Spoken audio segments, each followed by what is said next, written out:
তো hello friends, দেবসুজিত news চ্যানেলে সবাইকে স্বাগত জানাই।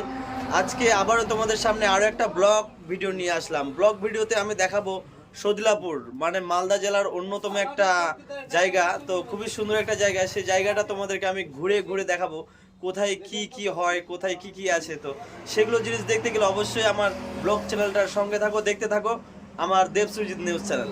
Let's go.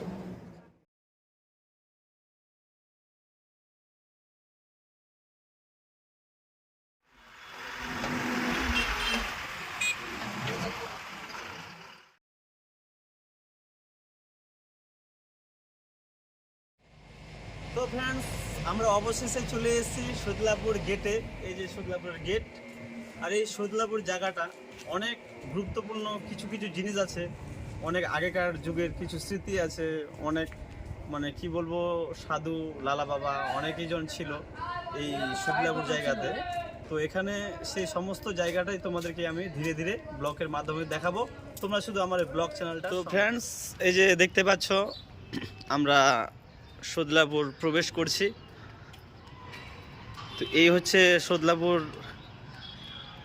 এর ভিতর দিক দিয়ে একটা গেট রয়েছে, এটা বাহির পথের গেট, তবে বাহিরটা দেখাচ্ছি আমি। এই জায়গাটা এত সুন্দর করেছে, আগে কিন্তু জঙ্গল ছিল, কিন্তু জায়গাটা এখন একদম বড় সড়ো, একদম পার্কের মতো করে দিয়েছে। জায়গাটা দেখছো সদিলাপুর, আর আগের মতো কিন্তু জঙ্গল নেই। জায়গাটা এখন স্টুডেন্টরাও ঘুরতে আসছে। সেই সদিলাপুর একটা তীর্থ জায়গা, শ্মশান জায়গা, সেখানেও কিন্তু অনেকে জন ঘুরতে আসছে। বড় বড় সেলিব্রিটিরাও রয়েছে। আর এদিকে কত দোকান পাশার। জায়গাটা দেখে তোমাদের মনে হবে না যে এটা সদিলাপুর। এদিকে শ্মশান আছে, ফটো তুলছে। জায়গাটা দেখছো পার্কের মতো লাগছে।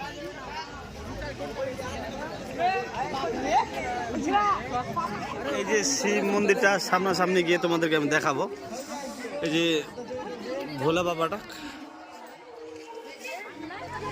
এই যে কালাকার।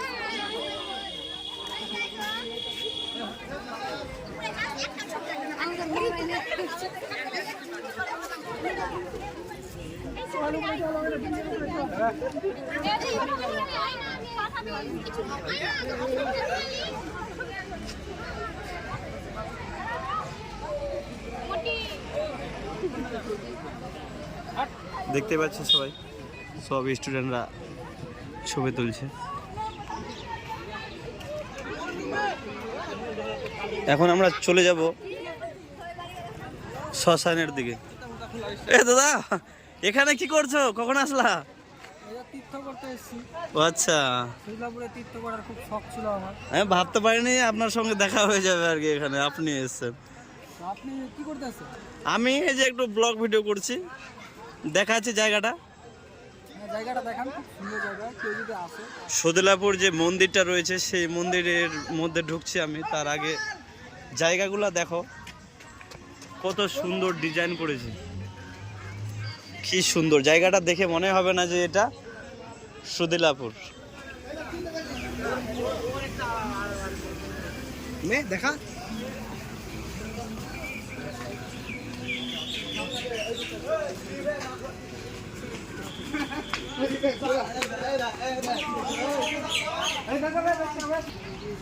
সদিলাপুরের প্রত্যেকটা মন্দির তোমাদেরকে আমি দর্শন করাবো।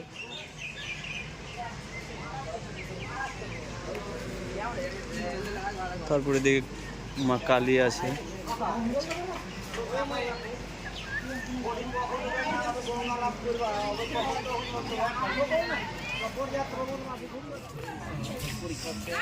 কি সুন্দর দেখতে, কি সুন্দর দেখতে।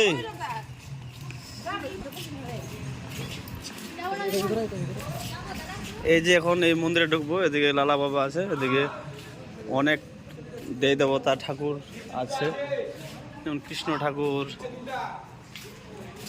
এই ঠাকুর। মন্দিরের কাজ চলছে তো।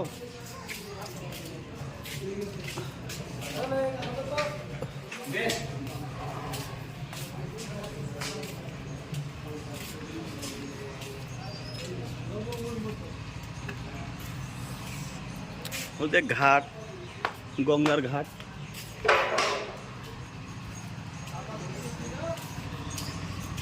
এখানে গঙ্গা লাভ করতে হয়। যে গেটে ঢুকলাম,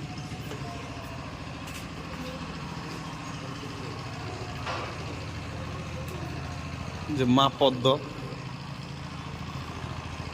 এই যে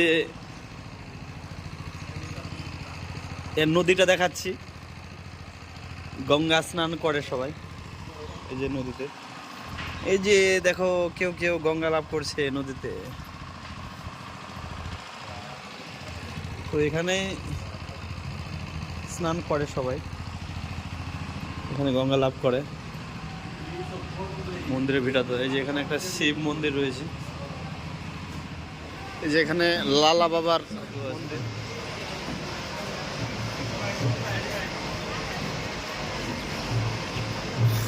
বড় শিব মন্দির, এখানে সবাই হরিনাম করে এই আসরে।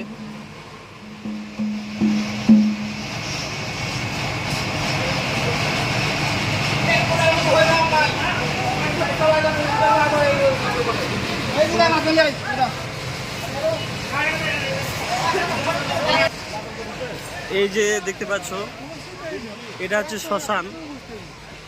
এই যে এখানে কারেন্টে মোড়া পোড়ানো হয়, কোনো মৃত্যুদেহ। এই যে কারেন্ট, এখানে কিন্তু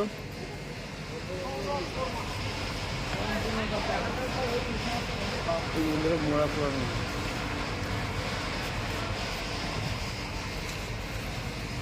এই যে রাম লক্ষণ সীতা,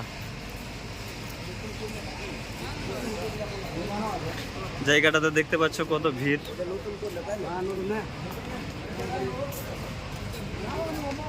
এই জায়গাটা তোমাদেরকে আমি দেখাতে পারলাম না। এই যে গেটটা, এই যে গেটটা দিয়ে আর কি মোড়া নিয়ে যায় কারেন্টে যখন পুড়াই।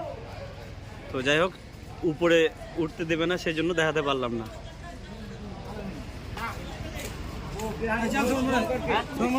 এই যে দিকে গঙ্গা লাভ করে সবাই।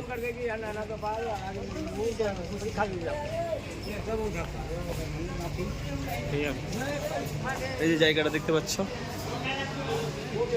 এই যে যত মোড়া টোড়া আছে দেহগুলো, এই যে এখানে রাখা হয়, রাখার জায়গা এটা। আর এই যে এটা দিয়ে ভিতরে ঢুকে।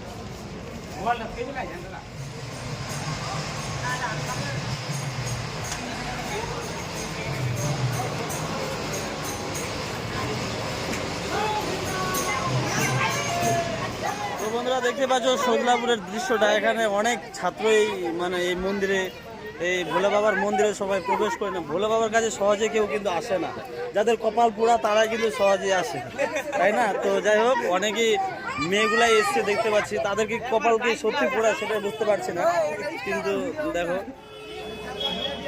খুব ভালো, এখানকার মেয়েগুলো খুবই সত্যি খুব ভালো। তো বন্ধুরা, সজলাপুরটা পুরোপুরি ঘোরা শেষের দিকে। তো এখন অনেকক্ষণই এসছি, তো একটু চান করতে হবে আমাকেও। তো এখন যাচ্ছি যেখানে ঘাটে সবাই চান করে, সেখানেই কিন্তু আমরা এখন যাচ্ছি চান করতে। দেখতে থাকো ব্লগটা। এই যে গলি দিয়ে যাব আমরা এখন চান করতে, কাল বাদে পরশু। এই যে এখানে এখন আমরা চান করব।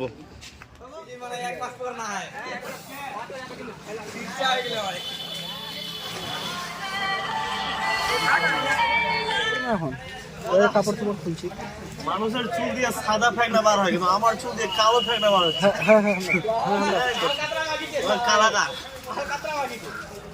ঠিক আছে। তো ফ্রেন্ডস, দেখতে পাচ্ছ অবশেষে চান করে ফেললাম। এখন অনেক সময় হয়ে গেল, বাড়ি যেতে হবে। তো বন্ধুরা, লাস্ট বাড়ি যাওয়া পর্যন্ত আমার এই ব্লগ চ্যানেলটা আপনারা দেখতে থাকুন।